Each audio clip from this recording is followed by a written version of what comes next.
Tonight, we're settling in with some creepy Reddit horror stories, all while Minecraft plays quietly in the background. If you enjoy scary stories from Reddit, or want to listen to Reddit horror stories while drifting off to Minecraft, this video is for you.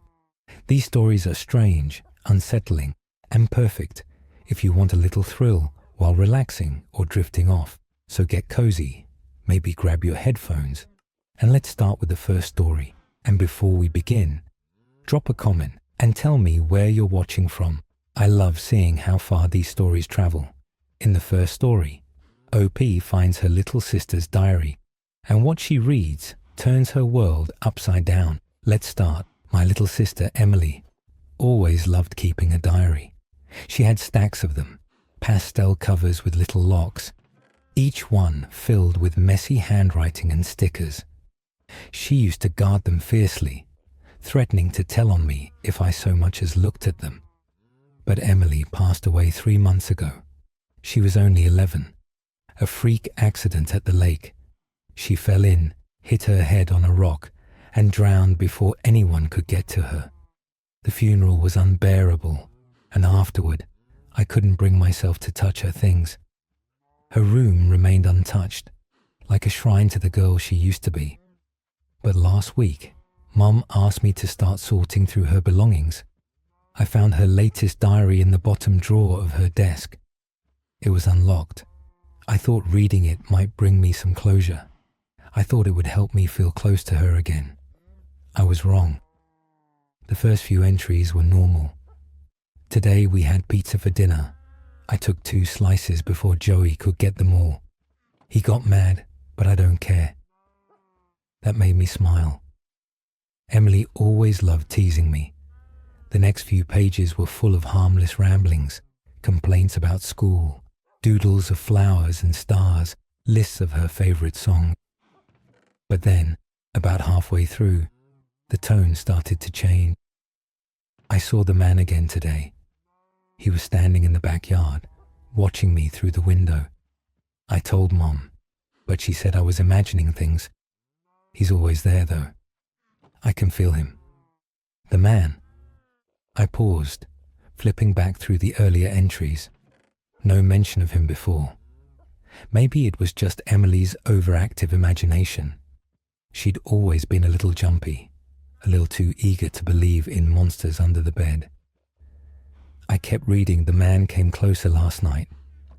He tapped on my window. He didn't say anything, just smiled at me.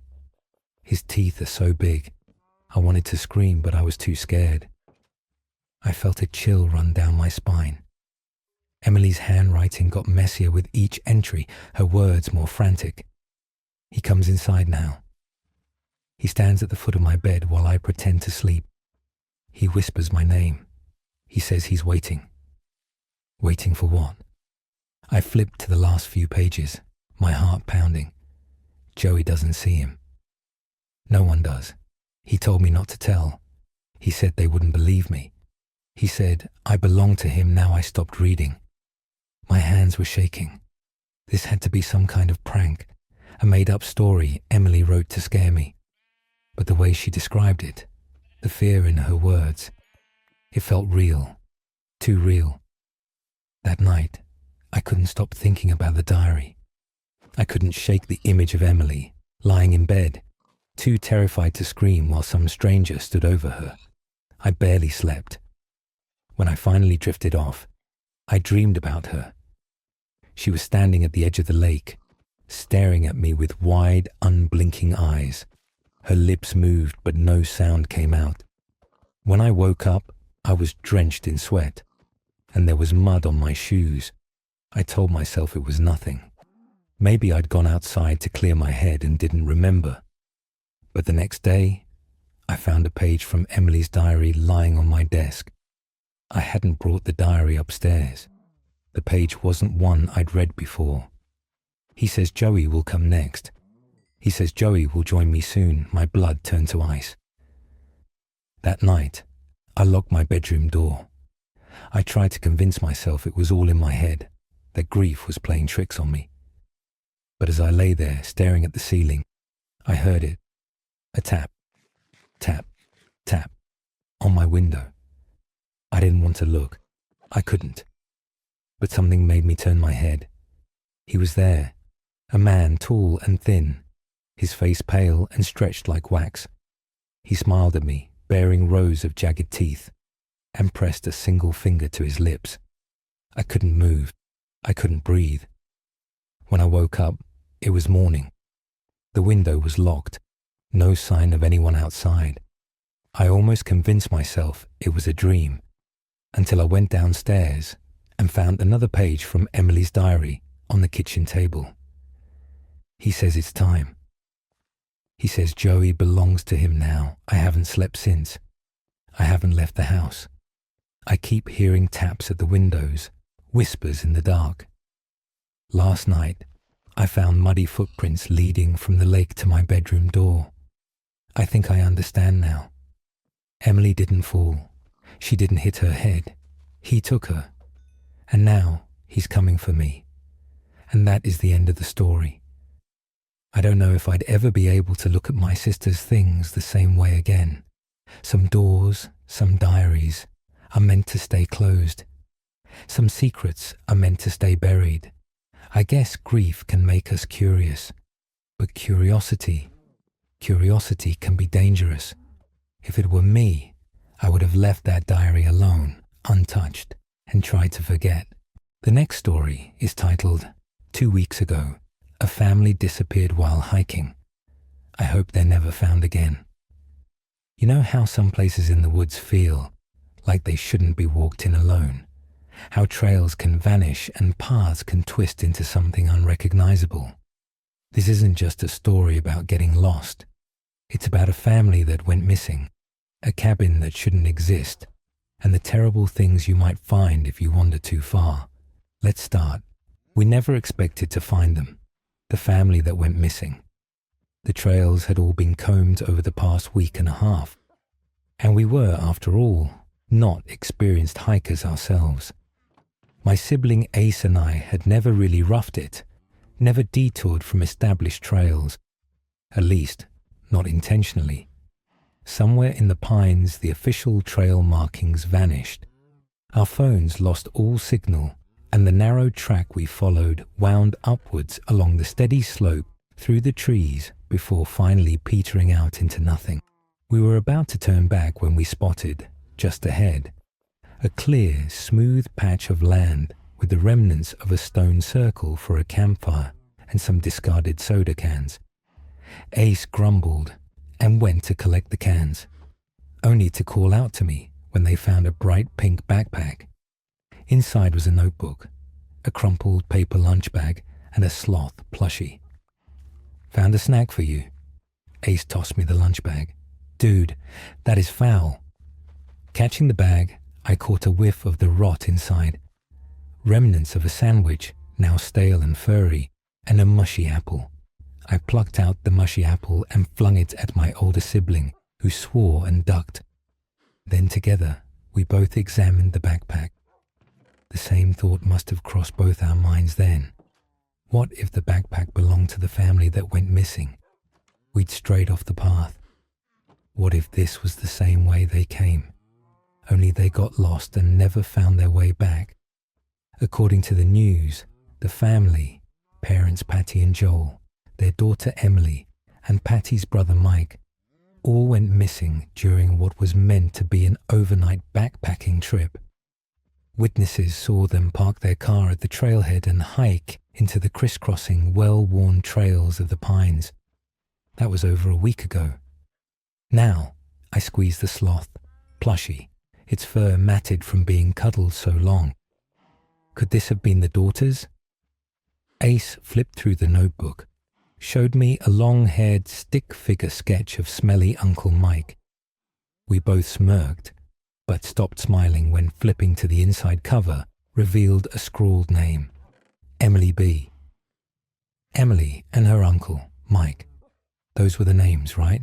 I said, chilled. Shit, yeah. Ace turned to eye the woods around us.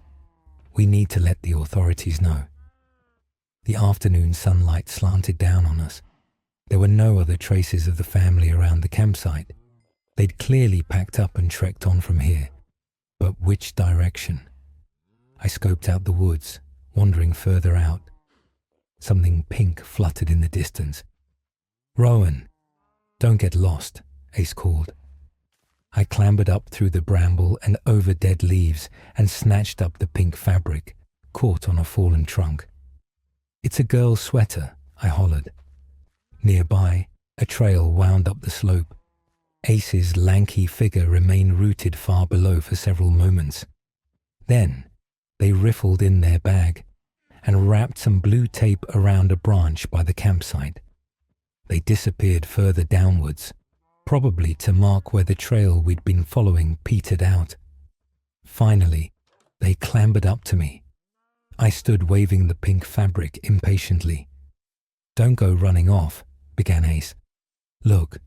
I turned the collar of the sweater inside out to show the tag, on which was written in Sharpie, "Emily B." "It looks like there's a trail that goes up that way," I added, pointing along the slope.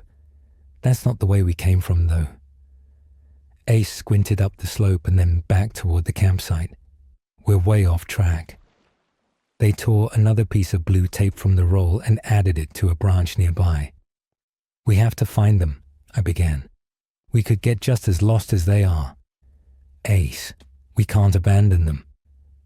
"Rowan." Ace's eyebrows drew together. "We need to call this in. If we wander off into the woods, we might as well just put ourselves on the missing persons list." Back and forth we argued. I'm the rash and stubborn one. Ace is the analytical, equally stubborn one. Ever since we were kids, I was always the dreamer, ready to set sail on some grand adventure.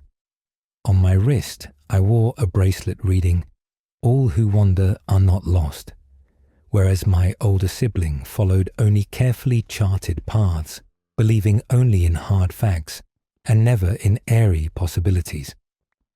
Today, the moment they suspected we were off trail, they'd started marking branches with their blue painter's tape and building piles of rocks alongside the path. After assessing the facts of a situation, they made their mind up, solid as bedrock. You'd move a mountain before you could move Ace, but you'd stop a bullet train before you could stop me. And I growled, "Think of Emily." I pointed into the woods. "She's out there and she needs her sloth. And if we leave and lose all trace of that lost little girl forever, I will never forgive you." Hesitation on Ace's face. The sun was sinking lower in the afternoon sky. Chills starting up my arms. The rays a burning orange that turned Ace's mop of brown hair into a golden halo, but darkened their features so I could barely see their scowl. If we were going to find this family before nightfall, we had to start looking now. Ace made a frustrated sound in the back of their throat. Finally they swore, took out their roll of blue tape and slammed it into my hand. "This is the stupidest thing you've ever done. But fine, you do what you're going to do, and I will go call it in, and then come back for you. I'll follow your trail. If you get lost and starve out here and die, I will never, ever forgive you. Mark every fucking tree, Rowan." "I will, promise.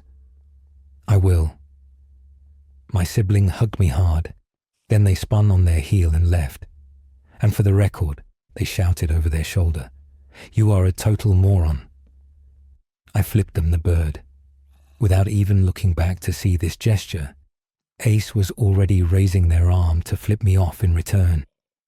Then I turned and scoured the slope above. There. It was right there, a well-trodden path, winding upwards. I marked it with the tape and started hiking.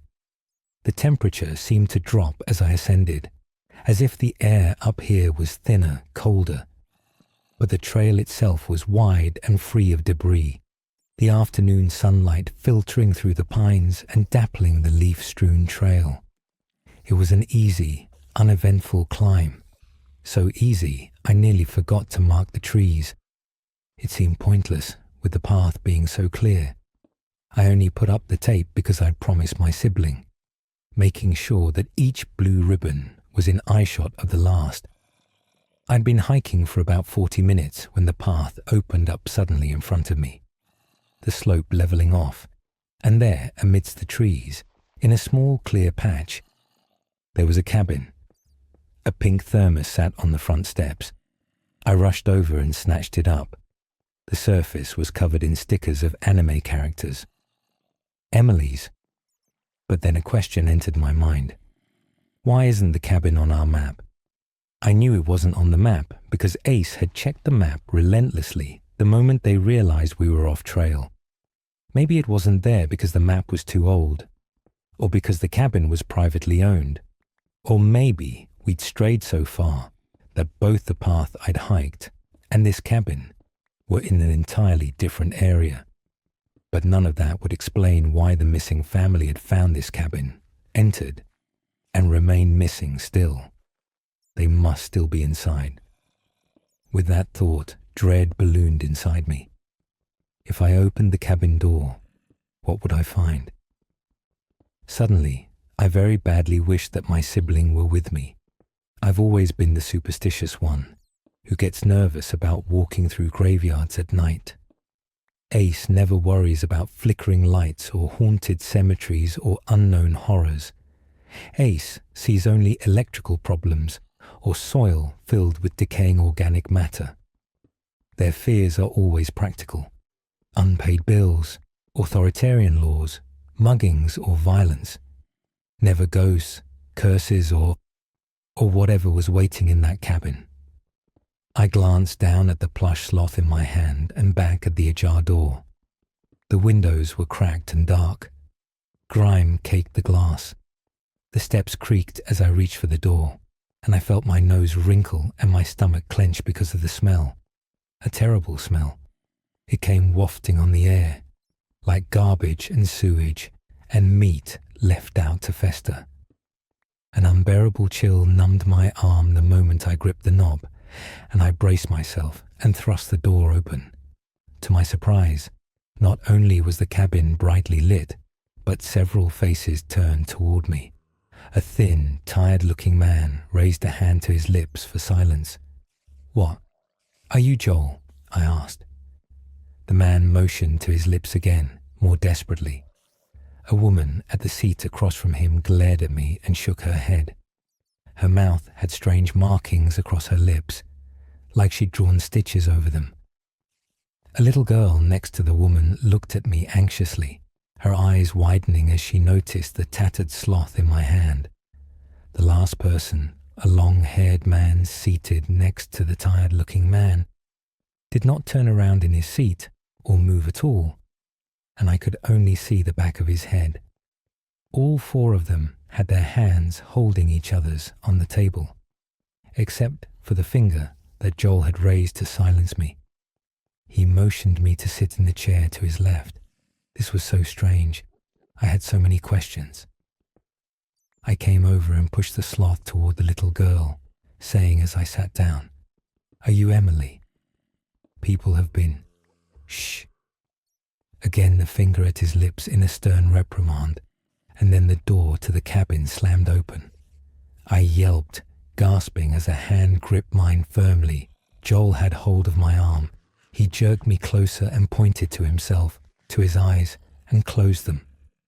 I glanced to his wife, his daughter, already with their eyes squeezed shut. That was all the warning I had before I heard the footsteps, and I started to turn my head. His fingers dug into my arm. I squeezed my eyes closed. Something stepped inside through the open door. Thud, thud, the scuff of footsteps on the wooden slats, and the sound of chuckling. There was something vaguely familiar about the voice. I couldn't place it, but the longer I listened, the more familiar it seemed, like a word on the tip of my tongue, or a name I couldn't quite remember to a familiar face. The footsteps and the soft cackling drew closer. There was also something unpleasant with the footsteps. A smell, the waft of something rotten, or maybe of body odor. And then a whisper in my left ear, as if lips were just next to my skin. a cold, rotten breath. I think it whispered my name. The fingers on my arm tightened in warning. The whispering moved, now to my right ear. Thud, thud. The footsteps moved around the table. I almost opened my eyes to see who or what was in the cabin with us, but instinct told me not to look. The steps circled around the room, and then receded out the door, which clicked shut. The pressure on my hand eased, and I opened my eyes. The first thing I saw was 4 faces turned towards me, 3 of them anxious and worried. Joel, his wife Patty with her stitched lips. Oh God, were the stitches real? Their little daughter Emily. But the 4th face, I gasped, and Joel's hand squeezed mine again, hard, reminding me not to speak or scream. Sitting next to Joel was the long-haired man who must have been Uncle Mike, in a worn jean jacket, recognizably the long-haired stick figure drawing from Emily's notebook. But where his eyes should have been were gaping bloody sockets, and his mouth was also stitched with thick black thread. Joel tapped a finger on the table and pointed to the center. For the first time, I saw the words etched into the wood. Speak and be silenced. Look and be blinded. Leave and be bound. When the last chair is filled, you will be free. My gaze lifted again to Uncle Mike, and then passed across the faces of the other 3, looking at me with anguish. I bolted upright, but Joel seized me, shaking his head fiercely. He jabbed a finger at Emily. At first I thought he was saying, "Don't you dare abandon my daughter." But then I realized he was pointing at her hands. She had not reached to pick up her sloth, despite having looked longingly toward it. Then I saw the little girl's frightened eyes drift from me to her hands, her hand holding her mother's, and her other hand on the table. They weren't holding hands. Their hands were nailed to the table. Joel squeezed my arm again and mouthed the words, "Leave and be bound." All the air left my lungs. I collapsed back into my seat. The wheels of my mind ground to a halt with panic. Impossible was all I kept thinking. Impossible. Impossible. Terror numbed my brain, blocking all rational thought. Who was keeping them captive? Why? And why did their captor sound so familiar? Next to me, Joel still held a grip on my arm, but used his other arm to push the sloth to his daughter. She laid her head down on the plush fur. "Thank you," she mouthed to me. I nodded numbly. I couldn't speak, so I carefully freed my arm from Joel's grip and mouthed slowly, "Are there cameras? How is he watching you?" Confusion on Joel's face. I repeated the mouthed question, and then I started tracing out letters on the table. His gaze followed and he nodded. In this painstaking way, we were able to have a conversation. Me. "Who is he?" Joel. "We don't know." Me. "How long have you been here?" Joel and Patty shrugged. Tears from Emily, who only shook her head. Me. "Does he always know if you try to leave?" More helpless shrugging. Joel eventually conveyed to me that Emily and Uncle Mike were the ones who spotted the path and found the way to the cabin. It looked dilapidated to Joel, but Emily and Uncle Mike thought they heard someone calling from inside, so the whole family entered. That's when they noticed the writing on the table. They were trying to decipher what it meant when it came inside. Uncle Mike had looked, and it had taken his eyes while he screamed at everyone else to run. Patty took Emily one way while Joel ran the other. Joel tried to lead their pursuer off, but he got lost in the woods. Patty and Emily somehow got turned around while fleeing and wound up back at the cabin with it on their heels. They tried to hide inside and barricade the door, but it forced the door open. By the time Joel returned to the cabin, he found his wife and daughter with their hands nailed to the table, his wife with her mouth sewn shut. Now, he traced out his message on the table with his finger while mouthing the words. "Joel, I can't leave them. I pointed to myself and mouthed words as I traced back. You don't have to. I'll escape and get help. Joel, but you would need a distraction to even get out of the cabin. Me. Can you distract it long enough for me to get clear? Joel gave me a pained look. It was obvious he was afraid of bringing even more harm on himself and his family. Me. I'll bring help. It's the only way to save Emily. Joel shook his head and sighed, but his wife, who could neither speak nor move her hands, stomped her foot and caught his eye. She gave a fierce nod. Emily looked at me with shining eyes. Thank you for my sloth, mouthed the little girl. Please save us. Joel exhaled and pressed his palms to his eyes.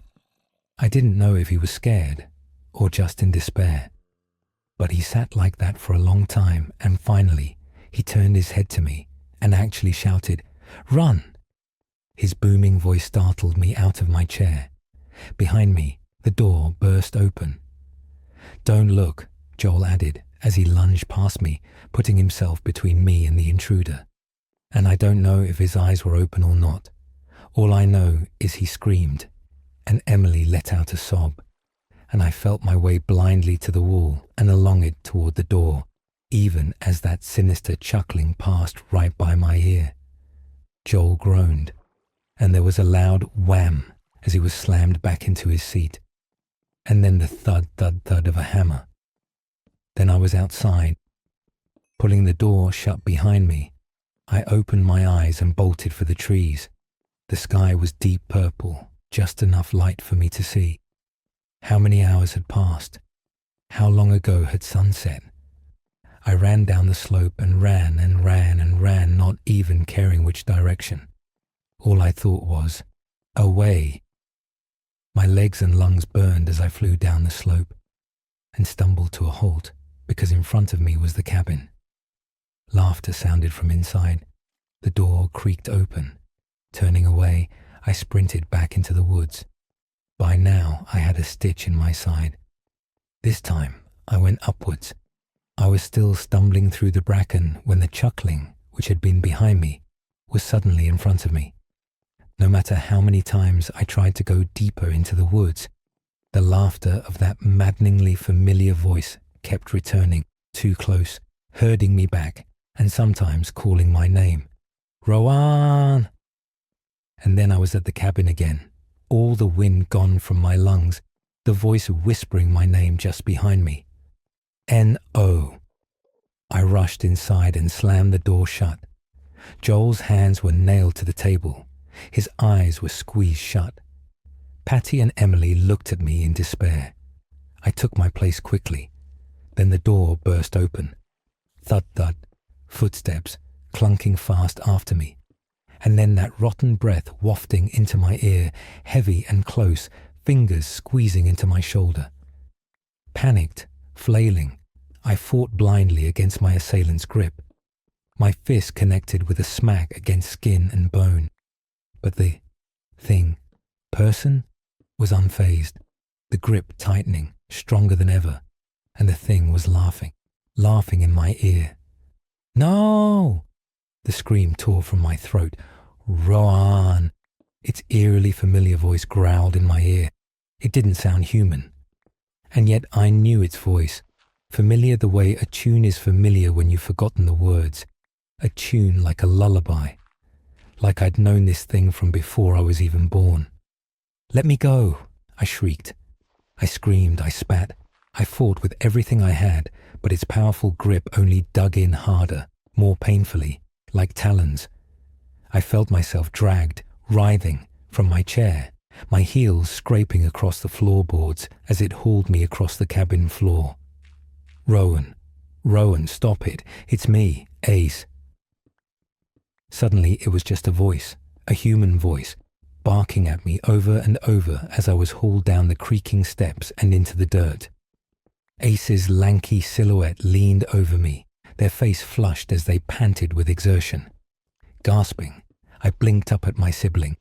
The sun was so low in the sky that the stars shone through the skeletal branches. Ace, I groaned. Yes, thank fuck, gasped Ace. dropping down into the dirt beside me. "Oh, thank fuck. I think you broke my nose." "What happened? What happened?" "Hell if I know. Why were you sitting in there holding hands with rotting corpses?" "Corpses?" I whirled to look back at the cabin. We were in the dirt just below the front steps. The door hung open. Inside was dark, but the smell that wafted out made my stomach buck. Ace snatched my arm and pulled me towards the trees. "Let's get the fuck away." I jerked back instinctively. "But Emily," I said. I was too confused to do much more than cast a quick look behind me as my sibling tugged me into the pines. The cabin looked even more dilapidated than I remembered. The window panes cracked and missing, and the roof sagging like it was about to collapse. Through the darkness of the open door, I could make out vague shapes, still and solemn, positioned around the table. And then Ace was pulling us into the bramble.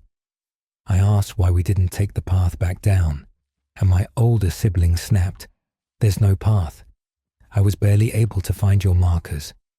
It felt like I was lost between dream and wakefulness, in some strange limbo while Ace shined their phone flashlight around, trying desperately to catch the beam on the occasional blue tape wound round branches, or on piles of stones or pieces of clothing tied around trees. Apparently, Ace had supplemented my trail with their socks, a headband, and other items from their pack. Even so, it was harrowing trying to find our way through the darkening twilight. We reached the campsite just as pitch black descended. "Are the police coming?" I asked. "No." Ace still had hold of my hand, as if afraid to let go. I didn't get very far before I decided I'd rather die being stupid with you than go for help and risk losing you. "Oh." So, there were no authorities coming to look for us. We built a small fire and huddled together to wait for dawn, while Ace told me slowly, haltingly, what they'd seen. They followed my blue tape trail to the cabin and found me sitting at the table, eyes squeezed shut. When I didn't react to my name being called, they noticed the family appeared to have simply died sitting around the table holding hands, and I was holding their hands too. It freaked them out. Then they saw one of the family had no eyes, that the eyes had been wrenched out, and one of the eyeballs was held in the free hand. The man had apparently plucked out his own eyes. Between this and the reek of decomposition, Ace rushed out and threw up. When they finally stopped being sick and came back inside to get me, I came bursting out past them and ran, and they chased me around the cabin 2 or 3 times before they found me sitting back in the chair holding hands again. That's when they grabbed me, and I punched them in the nose.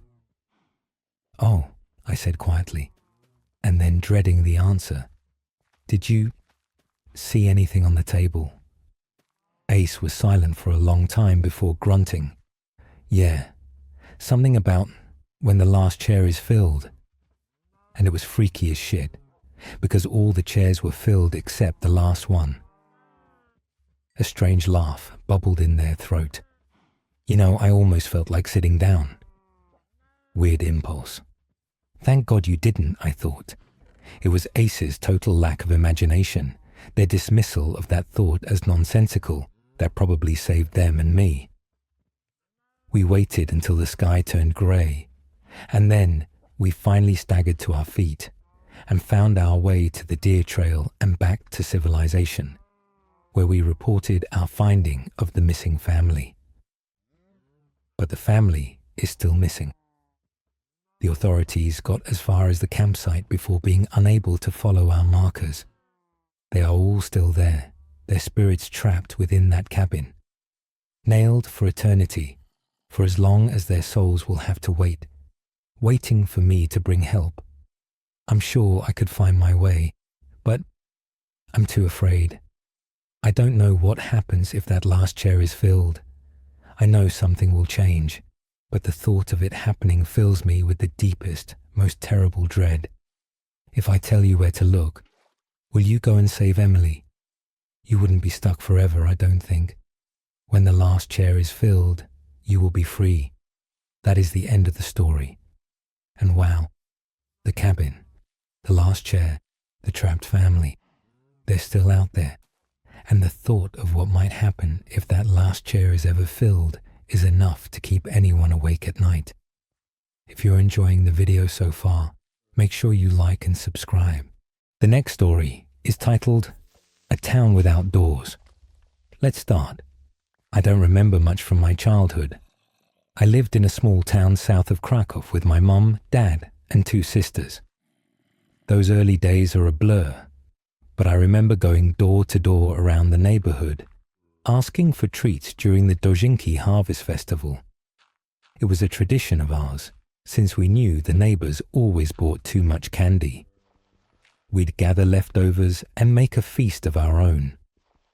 At every door, you were greeted with a cheeky smile as the neighbors lovingly cussed out the scoundrel children of the Dabrowski home. Of course, happy memories are happy for a reason, because things get worse, and you get something to compare them to. My parents separated. My mother moved us to Warsaw, where we could be closer to my grandparents and uncles. Meanwhile, my father, Jaromir, did his best to stay in our lives, but it got harder and harder. He needed to work longer and longer hours, but he still sent us money every month. He wanted us to have a beautiful life, even if he couldn't be there for it. With every passing year, those visits grew further and further away.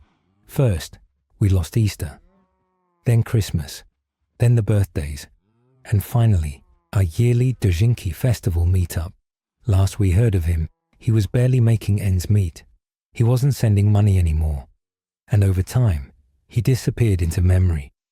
My mother remarried. My sisters graduated. My oldest sister moved to Ljubljana, while my younger went to Munich. My mother stayed in Warsaw with her new husband, but once the kids were out of the picture, she moved into her summer home up north. I love my mother dearly, but she's always had an eye for the luxurious, always planning the next trip, the next sun-baked afternoon. I stayed in Warsaw. I got myself a degree in sociology and managed to hold on to a low-rank government job at ZUS, overseeing private claims. It wasn't glamorous. It was mostly being yelled at in different ways, but it paid the bills. A mind-numbing battle of making decisions, defending them, and making them again. The year I turned 24, I got a letter from an estate lawyer. Turns out, my father had passed away. This wasn't recent. According to the papers, he'd passed away several years ago. Some kind of accident with farm equipment. He didn't have a proper will, and dividing the estate among his living descendants hadn't been a state priority. It got lost in a folder somewhere, and now it had floated back up. They divided everything equally between me and my sisters. My youngest sister got his savings. My oldest got his car and valuables. And I got the house. I called the others to check who wanted to go see his grave. No one wanted to. They were all tangled up in their own lives and troubles. My family were under the impression that my father had abandoned us, and this was a way for us to abandon him back. I had a different impression. I always thought he was just working too hard. I decided I'd take some time off work to collect his things and check out the property, trying to get a better idea of why he distanced himself from us. And maybe I could get a better picture of my early life, that time where I was greeted with a smile rather than a complaint. It was a long drive. The roads out there aren't the best. It's a very small community with no more than about 250 people, most of which are wheat farmers, and there's not that much to do. There are only 2 things other than farms, a church and a store. Everything else is either too far away or too irrelevant. Going past the endless fields, I got so lulled into a rhythm that I almost missed the exit. It's so small that you can accidentally pass it by if you don't take the right turn. There are no signs. You can only recognize it from the church in the distance. I took a left turn and prayed to God the suspension would hold a little longer. I decided to pay the old church a visit. We'd spent a lot of time there. There was plenty of parking. It was smaller than I remembered. But then again, everything looked bigger back then. There is something uneasy about coming home after so long. As I stepped out of the car, it all just came back to me. The smells, the sounds. Even if you can't put your finger on it, there's something that tickles the mind as if to remind you, this is where you belong. "Welcome," a voice called out. "Sorry about the state of things." I turned around to see a man, a couple of years older than myself.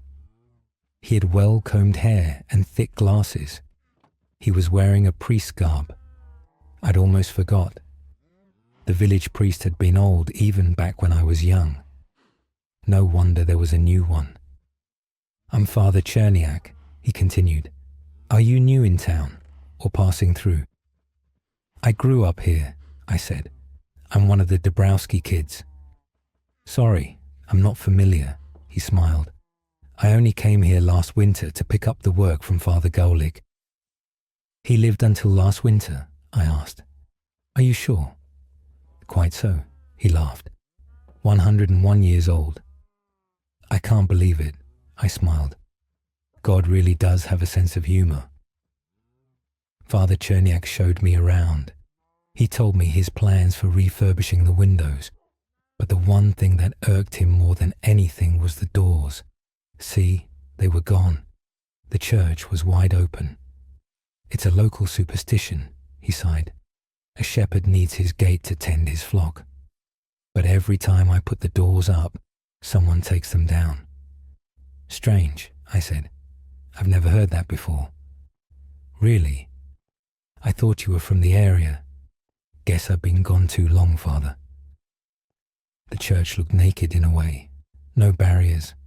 I could see the gravel they dragged in, forgetting to wipe their feet.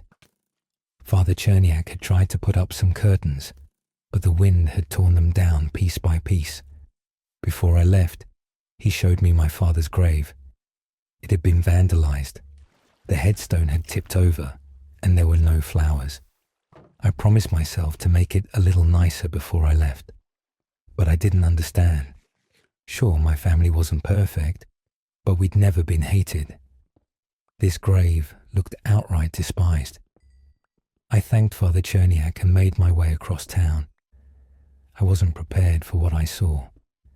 All through town, there were these wide-open houses, just like the church. At first, I thought it was some kind of summer cleaning going on, but no, all doors were gone. They weren't just open, they were removed. I could see all the way into people's living rooms. The hustle and bustle as homeowners moved from kitchen to bedroom, talking amongst themselves. I slowed down and looked a little closer. Not a single room had a door, not even the bathrooms. A couple of them had curtains or insect nets put up, but no doors. House after house, completely open to the elements. A couple of them had welcome mats by the windows in their living rooms, as if to show that this was the way to enter. A couple of them had completely bricked the entrances where their front doors used to be, sealing it. Sure, small towns can get a bit quirky, but I'd never seen anything like this. I pulled up to an all-too-familiar driveway and gasped. I couldn't recognize my home. It had been vandalized. Every window broken, every door removed. I could see rats scurrying around. Walking around the property, things got even worse. There'd been a small fire in the backyard, spreading to the outer wall of the kitchen. It wasn't completely burned down, but you could probably punch straight through with little effort. And finally, on the far side, neon green spray paint reading Sin Diablo, Son of the Devil. I couldn't believe it. They'd even clipped the chains off our swing set, leaving a rusted metal skeleton. It looked like someone had tried to start a tire fire but couldn't quite get it going. I had a hard time even picturing what it used to look like. There was this bottomless hole forming in my stomach, where every smile I remembered seemed like a cruel taunt. Something must have happened, something I'd never even heard of. Coming back around, I noticed a crowd of middle-aged men. They were standing just outside the property, looking over my car. I didn't recognize any of them. "You at the bank?" one of them asked. "No, I'm the Dabrowski kid," I said. "The son." "You're the son," he spat. "You want to join him in hell? Is that it?" "You know who did this?" I snapped back, pointing at the house. "Was it you?" "Could have been anyone," a man in the back added. "Fucker deserved it." One of them gave me a knowing smile and nodded at the graffiti. They whispered something among themselves, letting out a chuckle under their breaths. They scoffed at me and wandered off, spitting curses and sneers. Not quite the welcome I'd imagined. I'd initially planned on sleeping in the old house, but there was no way. Not only was it wide open, it was a disgusting mess. I'm not going to go into detail what they'd done to the place, but I'd be lucky if I was able to give it away in its current state. I decided to spend the night sleeping in my car. I leaned the seat back and wrapped myself in a blanket, hoping it wouldn't get too cold. I spent some time on my phone, but I didn't want to use all the battery. But somehow, I still ended up staying awake long past midnight.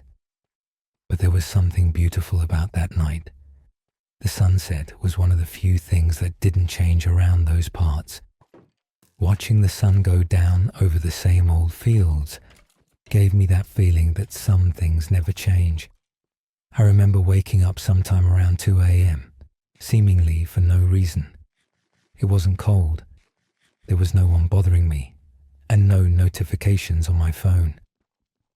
A careful wind brushed against the hood of the car. I lay there for a moment, trying to ignore the texture of the seat sinking into my sweaty skin. I filtered out the sounds of nature bleeding in from outside. A distant part of me had heard them all before. I listened past the songbirds and the insects in the fields, and beyond that, there was something else. Something in the distance. A wail. A deep, sorrowful wail. The following day, I took some time to walk around town. The rumor that Jeremy's kid was back had spread like wildfire. I could tell by the sideways looks as people passed me on the street. The only ones who didn't seem to care were the kids, and they were few and far between. At the far end of the town, there was this long brick wall. It wasn't very high, but it was dense. It had doors built directly into it, dozens of them. Every door from every house in the neighborhood. They jammed them all straight into the brick. I couldn't see ours, though. It had an eerie look to it. Maybe 100 or more doors, all built to never be opened. I couldn't help but touch a few handles, making sure they didn't budge. There were a couple of teenage kids standing at the edge of the wall, observing me. I walked up to them, surprised to see they didn't back down. They had a cocky look to them, but at least they weren't openly hostile. Before I could say anything, they turned to me. "My mom hates you," one of them said. "What did you do?" "I used to live around here," I said. "Came to get some things." "Why'd you come back?" he scoffed. "I'm leaving the moment I can afford it." "Same," said the other, rolling an unlit cigarette between his fingers. I gave them a tired look. A man passed us further down the street, throwing daggers at me with his eyes. Talking to the wrong person would get my teeth knocked out for sure. I turned to the kids, lowering my voice. "I'm Dabrowski's son," I admitted. "That's why they hate me." The second kid nearly dropped his cigarette.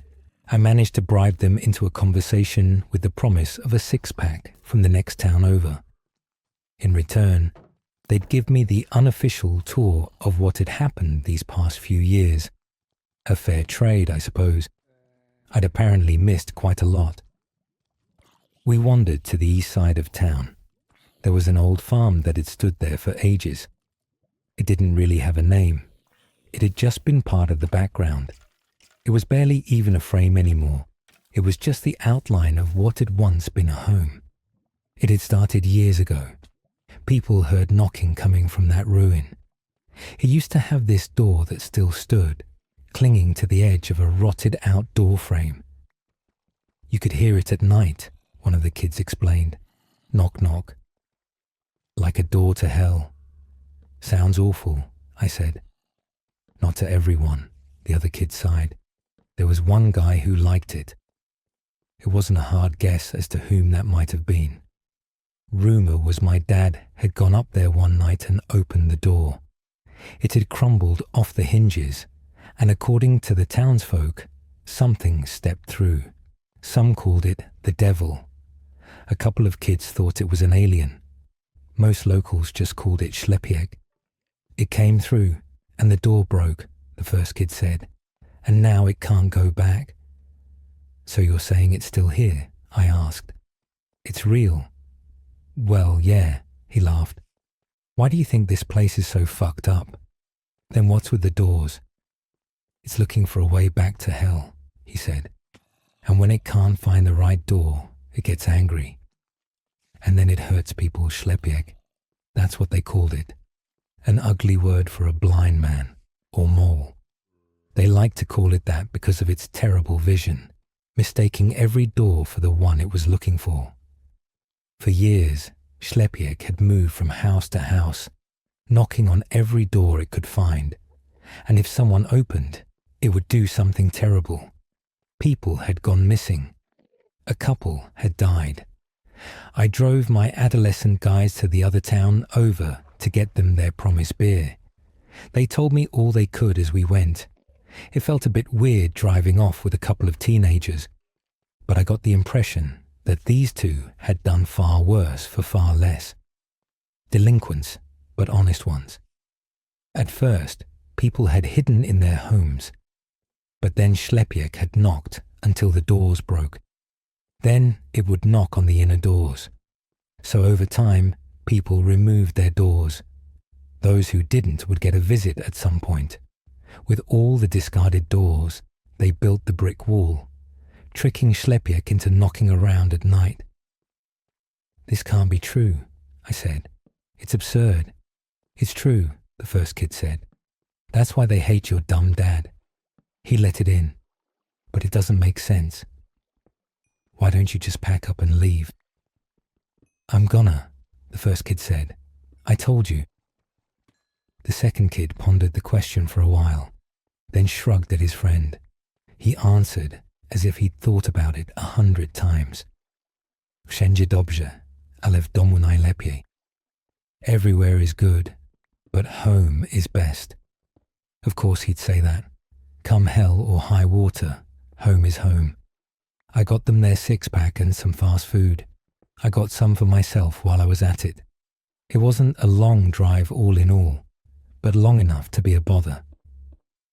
By the time we got back, it was almost dark. They rushed out of the car, waving a hasty goodbye. As they did, the second kid called back to me. Go see for yourself, he said. Schlepieg comes out at night. He pointed down the street towards the brick wall. I nodded at them in a silent thanks. I didn't believe them. I had to see Schlepieg for myself. If what I'd heard the previous night was any indication, Schlepieg would be out somewhere after midnight, so I went to bed early. And when I say bed, I mean sleeping in my car for the second night in a row. I was miserable. I considered leaving first thing in the morning, but there was this deep sadness in me that I couldn't shake. This was my old home. I'd played in these fields. It felt wrong, knowing I was no longer welcome. My dad was many things, but no devil's son. If he opened that door, it must have been for a good reason. And if he let through something that shouldn't be here, it must have been an honest mistake. He was not an evil man. But he was fallible. Then again, maybe he didn't have a choice. Maybe Schlepiak didn't give him a choice either. I must have nodded off at some point. I forgot to set an alarm, but I still woke up at about 2:30 a.m. I considered going back to sleep, but I decided to have one last look around town. I promised myself I would. So I got out of the car, stretched, and listened. It was easier that night. There was a noise that cut straight through the ambience, that wailing. It was clearer. Even in the dark, I could tell where it came from. The houses had turned off their lights, leaving the streets lit up with nothing but the moon. Still, I knew those streets. I could follow them in my sleep.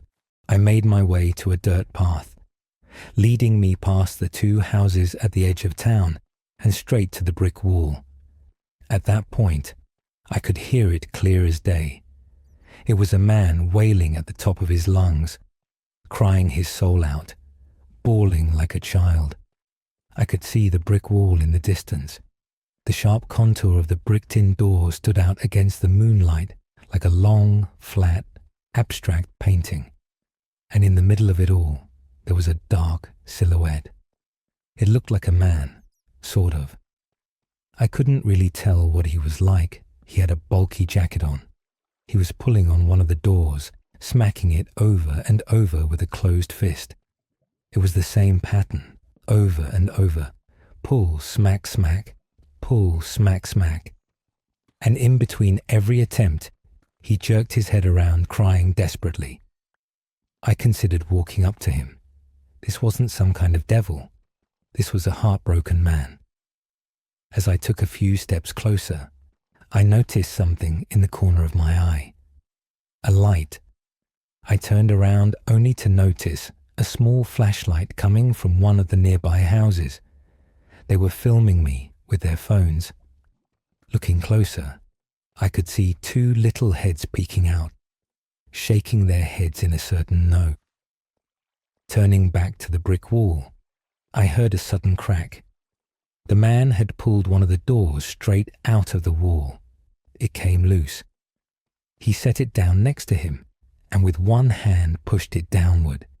He didn't even have a good grip, but with a single hand, he broke the door into pieces. The wailing turned into a scream. Rage unfiltered, unhindered rage. With just his fingers, he began to rip bricks straight out of the wall, tossing them around like leaves in the wind. I could hear them landing around me, kicking up tufts of grass. I backed away as the lights in the house went out. The little heads dipped away from the window. I hurried down the dirt path as I watched Schlepiak climb on top of the brick wall, screaming at the top of his lungs. Even at a distance, I could tell something was off. His proportions seemed wrong. It was hard to tell. He'd wrapped himself in some kind of dark fabric, but something about him didn't look right. I didn't stop to stare.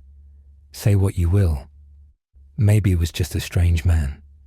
Either way, I was looking at something dangerous. And when the locals turn to hide, you do best to follow suit. So I hurried down the dirt path, hearing his terrifying scream echo across the fields. I barely slept that night. It is one thing to believe in monsters and another thing to see them. As soon as the sun rose, I drove off. But as I went past the church, I noticed something. There was a white van outside, and one of the church doors had been put back up. There were two men on ladders getting ready to put the other door up.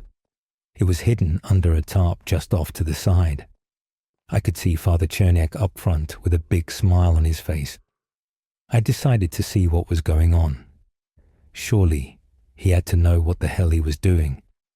The moment I parked my car, Father Cherniak waved me over. He was right next to me before my boots hit the gravel. "Welcome back," he smiled. "Glad to see you haven't left us yet." I closed the car door and yawned a little. "What are you doing?" I asked. "What is this?" "You inspired me," he said. "For an outsider, this place must have looked awful. I saw it, you know. I saw it in your face." He turned back to the church as the two carpenters began tipping up the second door. "It must be dignified," he continued. "Our Lady deserves better, don't you think?" "This is a bad idea," I said. "I've seen that thing around town." Father Cherniak shook his head and put a hand on my shoulder. This was a man who was trained to talk to people. I could tell. If the Lord's house can't shelter you from the devil, what can? In exchange for a little manual labor, I was offered a hot shower and a proper meal. After sleeping in my car for a couple of days, I couldn't say no. Smooth talker or not, Father Cherniak seemed an honest man. He believed what he spoke of. As the hours passed, more and more people dropped by, mostly townsfolk coming by to cuss him out for being an idiot. Some of them threw rocks at the doors, demanding he take them down. Others, in turn, thought it was about time someone at the church had some balls, just like Father Cherniak had said. If a house of the Lord can't shelter you from evil, what can? By late afternoon, there was a significant gathering of people. Even those who had acted in anger earlier in the day were swayed. The argument was simple. Do they not trust in God? There was a bit of a cookout. Some brought sausages or steak for dinner. I spotted the two teenagers in the crowd, stealing a bit of wine from one of the elderly. I lost track of time.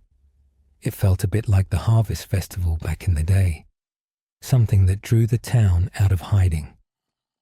The sounds and smells were the same, and I could see from the smiles in the crowd that I wasn't the only one feeling that way. Later in the day, Father Cherniak held a sermon. I don't remember much of it. I was having trouble staying awake. That, if anything, felt just like when I was a kid. It's amazing how something as stiff as church pews can be so lulling. But there was one part that stuck with me. "The door is a threshold," he said, "and the door of a church is the threshold between the vile and the sacred, between sin and saint. We can no longer live in uncertainty. We must live as we teach, and we are proud to say we have been taught well." The sermon continued into the evening. It ended just after sunset. Some people wandered home, but others were shamed to stay. It was no longer just a public gathering.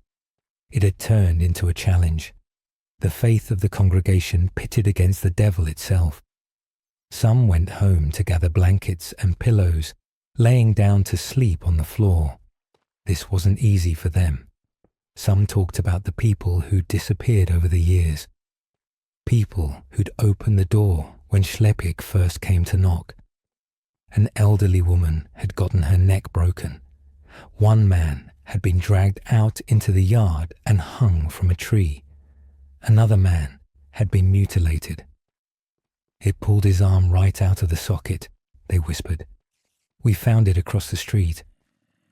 I tried talking to people, but it was clear that no one wanted anything to do with me. I was still Jeremir's boy. The only ones who didn't seem to mind were the two teenagers I talked to earlier.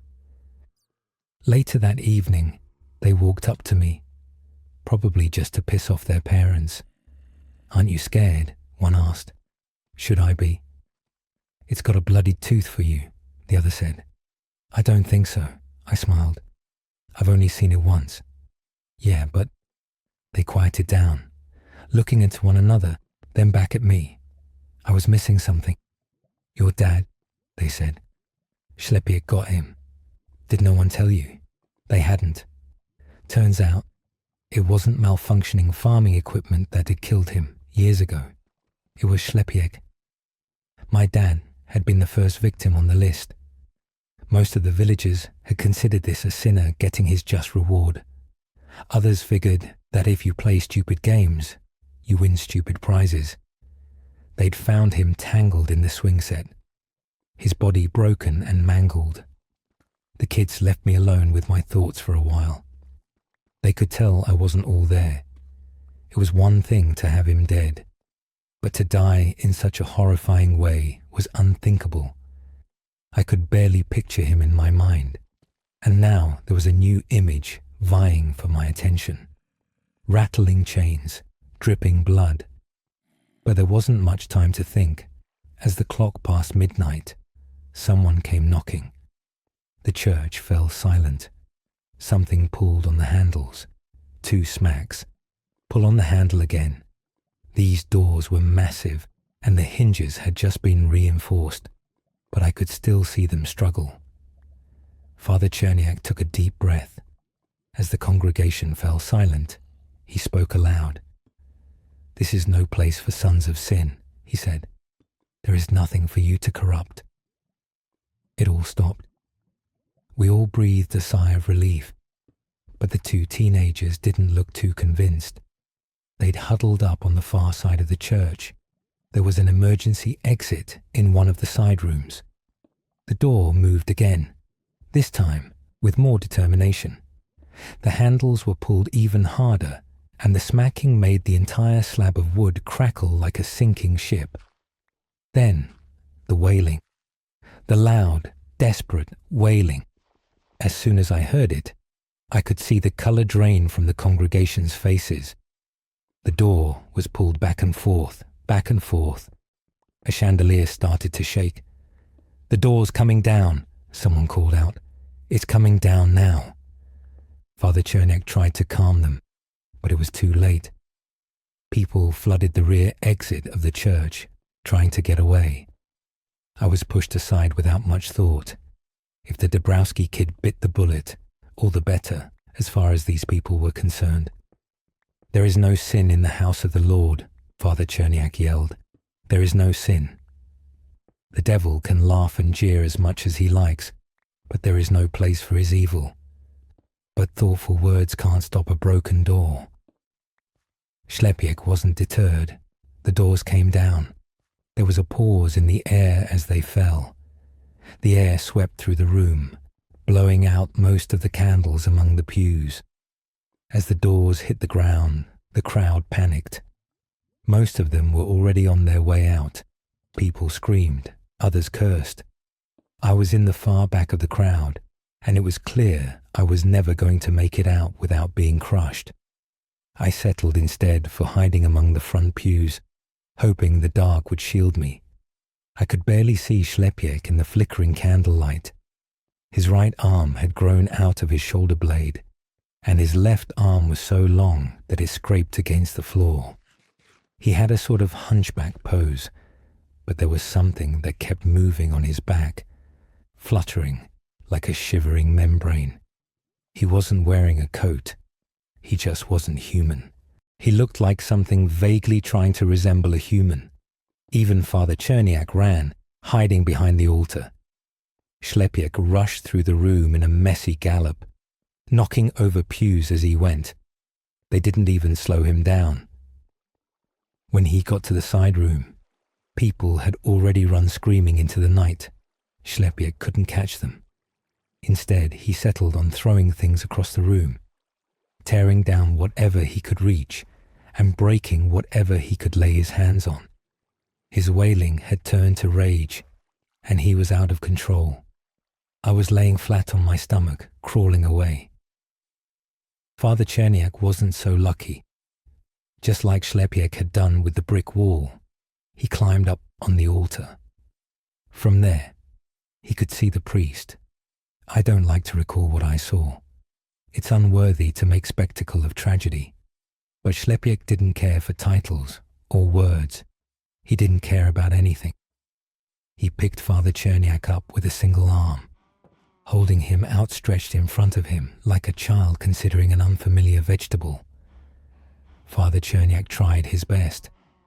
In between desperate cries, he said the most powerful words he knew. He compelled. He demanded. And when nothing seemed to work, he begged and prayed.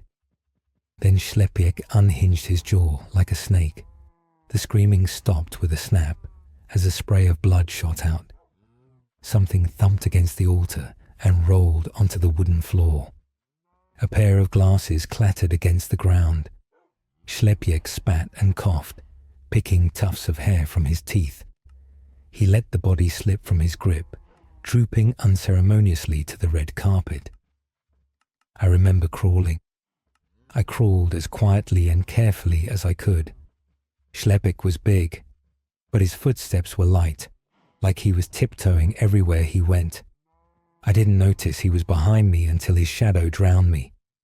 I rolled around, only to see his vast shape towering over me. He must have seen me. There were still a couple of candles.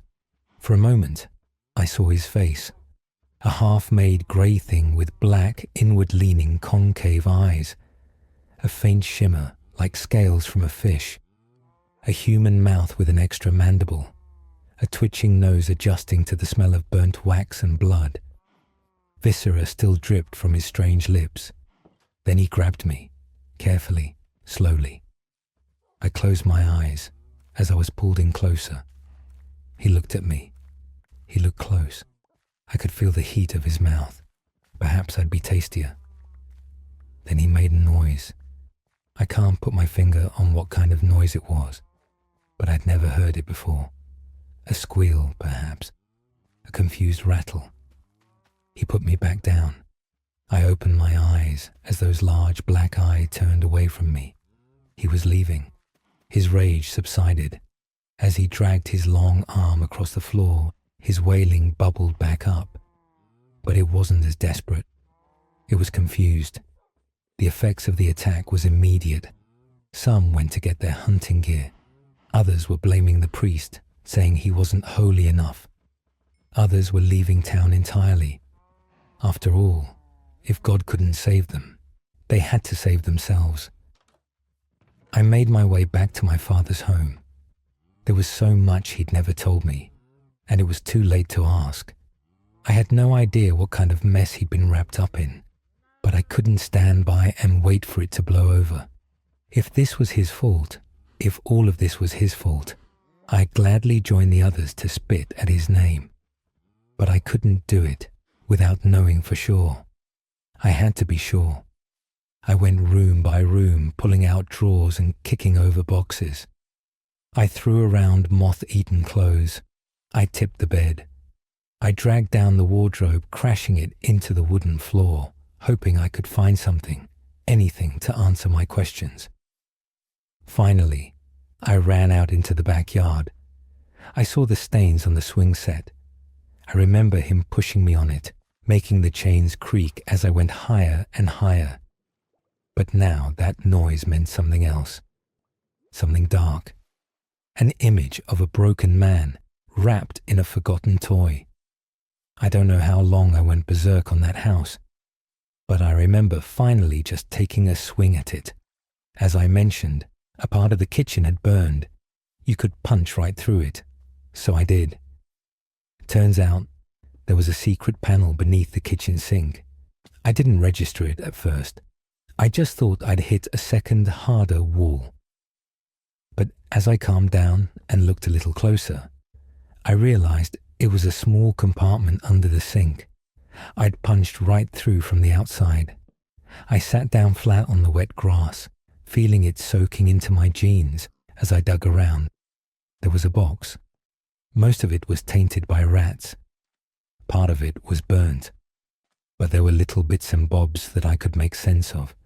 Family albums, mostly pictures of me and my sisters, friends from around the village, a picture of Dad next to his first car, pictures from our Facebook, printed and framed, the kind of things one would like to keep. Then the pictures stopped. No more dates, no more birthdays, nothing. But I kept turning the pages, and in the back, there was something else. Other pictures. Notes, pictures of a door, with a text written on the back. It's not screaming, it's crying. Little notes on the margin, saying it was afraid. It was lost, that no one listened, and that no one cared. There were no more pictures, but there were notes. He had to get out, wants to stay. He hunts elk in the forest, brings it to me. There's nothing left for him, I understand. It told a story of my father trying to help something that didn't belong, something from another place. They shared meals and kindness, trying their best to find common ground. This had seemingly gone on for months. It spoke of spring, and later, winter. I will let him sleep in the house, the final note said. Maybe it can help his night terrors. Something must have happened. A dangerous creature like that, inside a small house. Maybe there was an accident, a misunderstanding. Maybe it strung him up by the chains to make him look alive, like a puppet. Either way, I was close to an answer. Maybe I was looking more like my father than I'd realized. Looking back at it, I felt like a sleepwalker. I wasn't thinking clearly. Maybe it was the adrenaline. I walked around in a daze, making my way back into town. It was quieter now. Many had rushed to their cars. I followed the dirt road back to the brick wall, and I found him. Schlepiek, wailing weakly, tapping against the bricked-in doors, pulling a little on a handle, hoping against hope that something would happen. He wasn't angry when I approached. He was confused. I had to make him understand, to see the truth of things. So despite everything I'd seen and everything I heard, I decided to trust my instinct. My father had made many mistakes, but he was no fool. His mistakes were honest. So if this was a mistake, I prayed to God it would be an honest one. "Follow me," I said. "This way." Schlepiek had feather-light steps. I could still hear commotion around town, but it was all swallowed by that soft wailing. Schlepiek couldn't stop himself. We made our way to the cemetery, to the overturned headstone and the overgrown lot. I tapped the ground, looked at this creature, and said it as simple as I could. "Here," I said. "Father." Perhaps it understood me. Perhaps it didn't. But it could rip out handfuls of dirt like if it was nothing, and it did. It took a long time, but not as long as it should have. My dad had not been buried deep or well. Just as no one had cared for his funeral, no one had cared about his resting place. It didn't take long for Schlepiek to make his way down, and as his hands hit the casket, I looked down to a curious sight. See, my father had died poor, so poor that they hadn't put much effort into his casket. It was more like a box, and the lid looked familiar. Looking a little closer, I realized it was a door, the actual front door of our house. They'd just thrown it on and called it a day. Schlepiek stroked the door with his long fingers, his wail slowing to a hum. He'd finally found the right door, the one he'd been looking for. I'll never forget that image for as long as I live. An ungodly creature breaking open the casket lid, pushing away a bed of dry blue sunflowers, lifting a long-forgotten corpse from its resting place, cradling it like a mother calming a crying child, its wailing turning to a quiet sob. "Tata," he cried. "Tata." Schlepiek wandered off into the night, past the men with guns and those hunkering down in their houses. He did not care. Maybe he'd never cared. Maybe he'd just been angry that he couldn't find the right door. But as the chaos settled, there'd be no need to hide your doors any longer. Schlepiek was gone. I sold my father's property but kept the photo albums. His name is still spoken like a curse, but at least there's nothing to keep that curse alive. There have been no more sightings of Schlepiek as far as I know. The locals didn't want to point fingers at the devil when they called the authorities. Some tried, but it's easier to convince people of a killer rather than a monster. There were inquiries around the countryside, but as with most things, it was left in an open-ended folder in an office somewhere, unsolved, deprioritized. I returned to Warsaw. It might not be my home, but home is not just a place, it's a time. And that time has long passed. It has taken some effort to accept that for now, I might not have a real home. But that doesn't mean I'll never have one. Much like Schleppjek, I think there's a struggle in finding someplace you belong. But over the southern countryside, the forest lies still. There is no wailing, no knocking, no screaming. And I think that somewhere beyond the trees, anyone can find a place to call home. Wow, what a sad ending. This story really left me speechless. I hope OP recovers from this. Let's continue. Next story is titled, Don't Let Them In. It starts with two sisters trying to survive in a house crumbling around them, a mother fading under the weight of alcohol and drugs, and a childhood stolen piece by piece.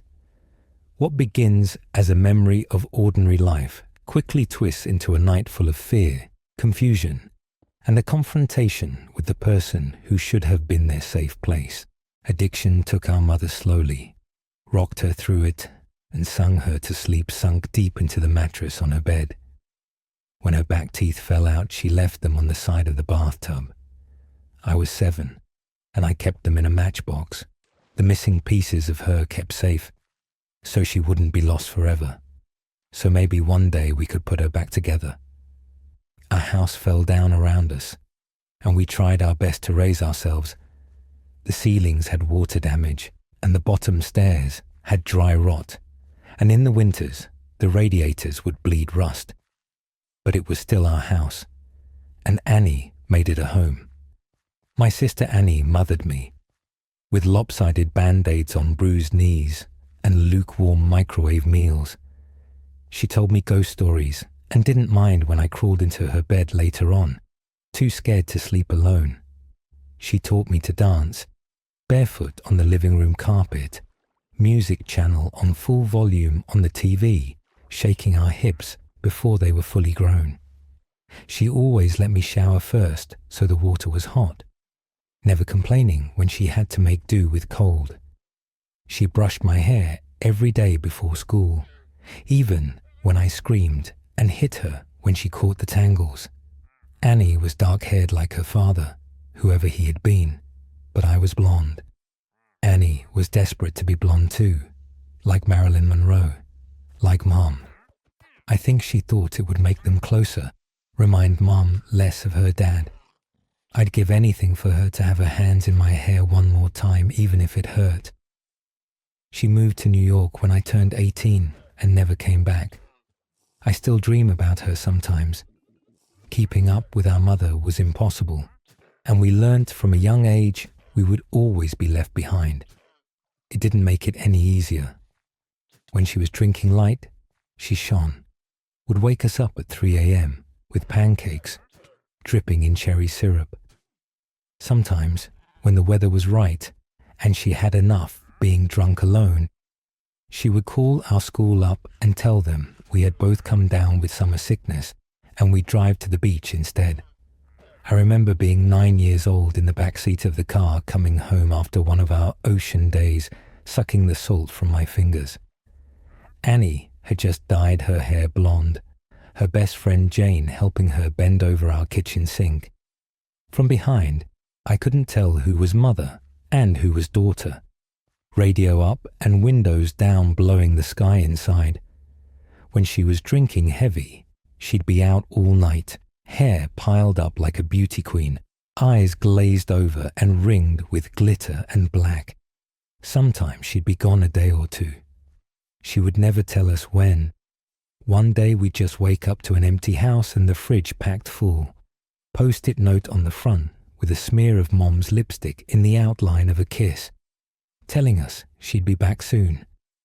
Sometimes she'd bring guys home, filling the table with beer cans and ashtrays, smoke up to the ceiling, Mum lost in the haze. We'd sleep with pillows over our heads, trying to drown out the music they would blast until the AM and wake up to strangers at our kitchen table in the morning, asking us where we kept the coffee. When Mum drank too little, she fell apart. She wouldn't buy food, refrigerator a gaping hole in the wall. She'd chain smoke, leaving cigarette burns on the wallpaper up by the stairs like the walls were sick and decaying. She barely slept, walking around with blue half-moons under her eyes, knuckles raw. She would scream at the slightest thing. I remember once when I spilled a glass of juice on the couch. She looked over at me with dead eyes and dragged me off onto the carpet, and then took every single cushion off the couch and into the backyard and set them on fire. Annie went to watch a while from the window and then sat next to me on the floor, backs pressed against the skeleton of the seats, head resting in the crater of my collarbones. When Mum drank too much was the worst. She'd laugh too loud and too long at anything and everything, until her mouth started to shake and she started crying at the breakfast table into her cereal. Annie shut down when Mum was like this, went somewhere deep inside herself where nobody could hurt her. She'd stay up until the morning watching old black and white movies on TV, whispering the lines she knew by heart like prayers. When I was 5, I'd cry when I'd find Mum passed out cold on her bed, sure she would never wake up. Annie would wipe my tears, tell me she was only sleeping just like the princesses in my storybook. We'd sit on Mum's bed together and wait for her to wake up. When we were older, I was the one who would pick Mum up off the bathroom floor, again and again, and Annie would put her to bed, smoothing her hair off her face and the vomit from her mouth, changing her clothes if she'd pissed herself.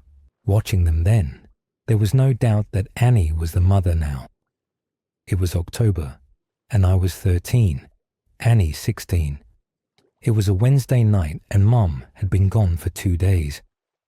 She'd called us that morning from a payphone, voice slurring down the line, telling us she was having the best time with all her new friends, hoped we were doing fine.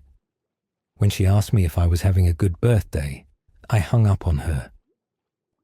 My birthday had been the day before. Annie had given me a pile of presents, strawberry lip glosses and glittery nail polishes. I didn't ask where she'd got the money for them. I didn't care. We'd taken the bus to the beach with Jane, eaten the birthday cake she had made for me, sand getting into the frosting. It tasted like sweetness and the sea, and I savoured every bite and scrape of sugar against my teeth. We watched the sun go down, Annie snapping grainy photos on her shitty Nokia as I blew out my candles, wishing over and over that Mum wouldn't come home, that she'd just stay gone this time. But that Wednesday night, me and Annie weren't speaking. Anger hung heavy between us, seeping through the floorboards. It began when she tripped at the bottom of the stairs. We'd both laughed, Annie throwing her head back, gap between her front teeth catching the light. When I'd bent to pick her up, I'd caught her breath, warm against the freckles on my cheeks. I let go of her arms and she fell again, hitting the floor and grinning, shaking her hair from her face. Her breath was heavy with whiskey. I couldn't start picking her up too, couldn't watch her fall again and again. Just like Mum, I knew she'd never get back up. I'd stared down at her, blonde hair fallen into her eyes, and all I could see was our mother. And then I was running, feet slamming the hallway like heartbeats turned loose. I'd run for the kitchen and tipped every bottle we had down the sink, shoving Annie back as she fought to stop me, catching liquor on her fingers as it fell. She grabbed my shoulders and made me drop the very last bottle. It smashed between us on the floor, glass shards shining like we'd dragged the stars out of the sky and broken them, pieces we could never put back. Outside through the open windows, the sky turned pale gold, clouds a mess of pink and cream smeared across the horizon. I cried then, watching Annie on her knees picking up the pieces. That was Annie, always trying to fix things even when it was too late. The smell of food dragged me from my room, stomach-turning traitor inside my ribcage. Annie was cooking pasta, real food not made in a microwave. She'd set the table, Tammy Wynette singing softly from the CD player, Annie gently swaying her hips as she stirred the tomato sauce, rich and warm. As we ate in silence, with every bite I forgave her. Mum never cooked dinner, or remembered my favorite was spaghetti ever since I was a kid, or stayed sober long enough to sit up at a table. Annie wasn't Mom. We were washing the dishes when we first heard it. A moth was crawling down the inside of the pane, and I cracked the window to let it out into the dark. From the backyard came a faint sound. I tilted my head to listen as it was coming from far off, crying. I figured it was Mika, the 2-year-old next door, having a tantrum loud enough for us to catch. Or maybe even Lucky Strike the cat that junkies down the street, begging for food like he sometimes did. I always wanted to feed him when he came around, winding over my ankles. But Annie always stopped me, saying once you started giving, they never stopped taking. Looking back, I don't think she was talking about the cat. Annie flipped the Christmas lights strung up around the porch, and we sat on the plastic beach chairs watching the skies. When we were little, we'd sit outside, and Annie would tell me the names of all the constellations and the stories of how they came to be hung up in the night sky. I had to grow up before I realized she made them all up as she went along. It was a game we still like to play now, making up ridiculous stories for the shapes we could pick out. Ah, yes, that one there is the Coors Light. It got there when God dropped it out of his convertible window and never picked it up, she said, nodding sagely and hiding her smile. Of course, I said, waving my hands and pointing up past the power lines, right next to the ashtray, left there by angels on a smoke break. Yeah, they say if you wish on it, all your dreams will come true, said Annie, grinning. She stopped laughing, voice quieter, face tilted up to all those dead stars. Let's wish, Emmy. Let's wish. So we did. The sound of crying interrupted us. It was closer this time, and definitely human. We turned to each other, confused. Annie shrugged and I squinted out into the black. It sounded like a baby, lost and tired and alone. It must be Mika, I said, slowly getting to my feet. Maybe he walked around the back. Shit, do you want to call Connie and tell her we'll bring him over? Annie didn't reply, and I sighed, rolling my eyes. Guess I'll do everything then. I stepped off the porch, grass soft against my heels. The air smelled like it might rain, fresh and clean and growing. A promise unfulfilled. Annie's voice was strained. I turned to her, smiling. It died on my face when I saw the look on her own. Get inside now. She was staring out into the dark past me, opening the door with one hand behind her, fingers fumbling on the catch. I froze, barefoot in the dirt. I'd found what she was looking at. In the bushes by the back fence was a person, crouched with their knees tucked up neat under the chin, arms wrapped around legs. Their mouth hung wide, softly opening and closing as he cried. Like a child, lost in the dark. Not like a child, but as someone pretending. Mimicking the sound, open and closed out in the blackness. Suddenly they straightened, snapping upright face still hidden by the black. They were tall and thin, too thin to be a normal person. Panic made me move, animal instincts left over from the days we lived up in the trees carrying me forward. I was faster than Annie, dragging her inside and slamming the door behind us, hearing it bounce on its hinges as I locked it.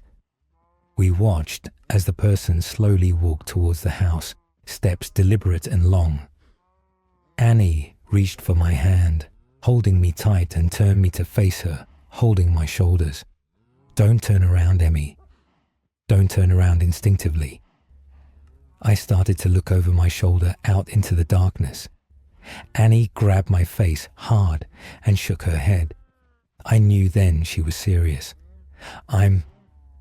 Her voice cracked and she cleared her throat, gripping my hand tight enough to hurt, nails digging in, grounding herself. I looked down at our fingers interlocked, both of us grown from the same bones. I'm going to call the cops and everything is going to be... Her voice faltered, stuttering. Tears spilled over her lashes, dripping like the promise of rain. Annie never cried. Your phone's on the porch, she whispered, and bile crawled its way up my throat.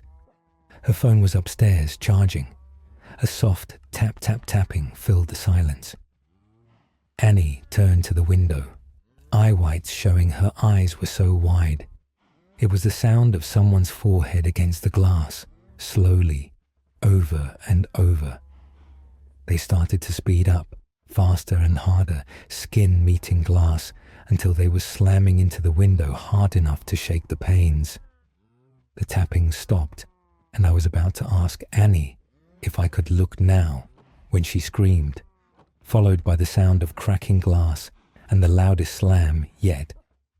Whoever was in our yard had just smashed their face hard enough into the window to break it. We ran upstairs, 2 at a time, skipping the ones caved in with dry rot on instinct. I turned behind me once and Annie yanked my face back before I could see. The sound of broken glass echoed behind us as we made it to the bathroom, locking the door. A thin, wailing cry, like a baby calling for its mother, filled the hallway, trapped between the walls and locked doors.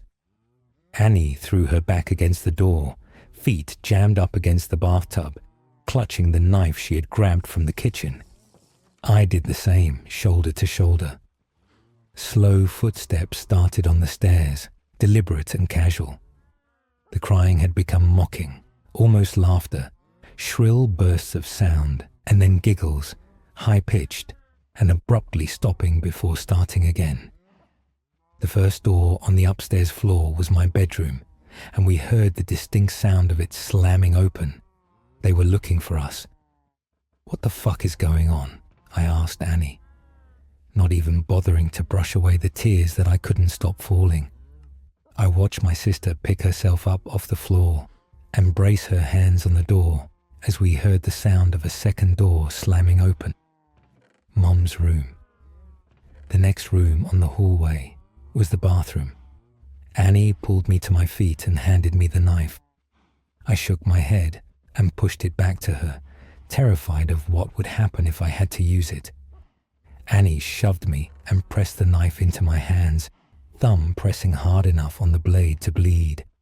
I watched my sister's blood drip down her wrist, a winding red road still pushing into my hands despite the pain. I took the knife. Something slammed against the wall that Mom's room shared with the bathroom. A high-pitched wail followed. I held my breath, could feel my heart beat in the base of my throat, a wild and frantic thing. I'm going to get the phone from my room. I shook my head violently, about to argue. Annie clamped a hand over my mouth. I could taste the blood on her hand, salty and sweet, like birthday cake by the ocean. Yes, I'm going to get the phone, and I'm going to call the cops, and we're going to be okay. I shook my head again. It's the only way. When I go, I need you to lock the door, and you don't open it for anything or anyone. Not for me, not for anyone. Promise me. I shook my head, and Annie pressed her hand into my mouth, crushing my teeth against my lips so it made my eyes water. Yes. Promise me, M. Something smashed in the room next door. Annie brushed the hair off my face, gently tucking it behind my ear. Promise, she mouthed, and unlocked the door as slowly as possible, bolt scraping gently. I watched the curve of her shoulder disappear into the black hall outside, like the moon in eclipse. And then she was gone. I couldn't move or breathe for a second, and then I slammed the bolt shut just as something bounced off the outside of the door. A high-pitched scream followed, handle rattling up and down hard enough to pop one of the screws. I watched it roll towards me on the tiles, and then silence. I sat with my back to the door, holding the knife, and wishing I was holding Annie's hand instead.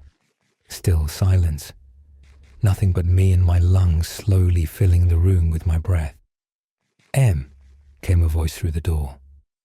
I started, hands gripping the knife. "Honey, what's going on?" "Mom," my voice cracked. "Mama, is that you?"